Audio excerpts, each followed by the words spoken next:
ойға батқанда жол бата аласың ба?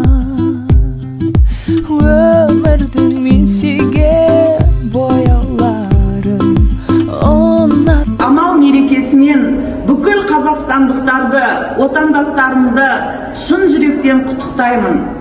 Адамдар бұл күні өкпе реніштерін ұмытып, бір-біріне бақ береке, саулық тілеп, үлкендерімізде құрмет көрсетіп, үйге ақ дастархан жайып, бір-бірін қонақ еткен.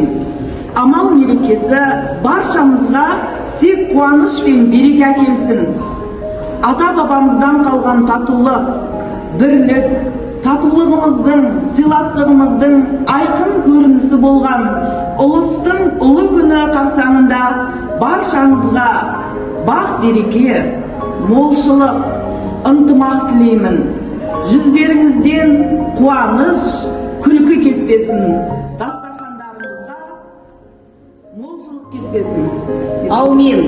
Бүгін 14 наурыз барша қазақ еліне келіп жеткен, қыстан аман есен шыққан көрісу күні құтты болсын. Наурыз көрісу күні амал күні. Яғни айтқан кезде барлық отандастарымыздың батыс өңірлерінде бұл мереке жақсылыққа нышаны болғанмен де, ал оңтүстік өңірлерімізде бұл күні қайтыс болған кісілерге құран бағыштап көңіл айтады.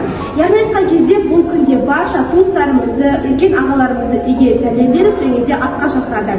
Көптеген ел аузындағы ағаларымыз, және де блогерлеріміз осы күнді арнайы өткізбейді, яғни арнайы видеоролик жасайды. Және қазақстандарымыздағы жетімдеріміз, қарттарымызға арнайы көмек көрсетіліп, яғни олардың көңіл аударып көптеген іс-шаралар өткізіледі. Яғни осы күніміз бос қалмайды, және де көптеген бизнесмен ағаларымыз осы күнге арнайы ақша шығарып, яғни көптеген студенттерге, көпбалалы аналарға, жағдайы нашар отбасыларға көптеген акциялар жасайды, жеңілдіктер жасап, осы күнді әз наурызға дайындық жасайды. Көрісу күні құтты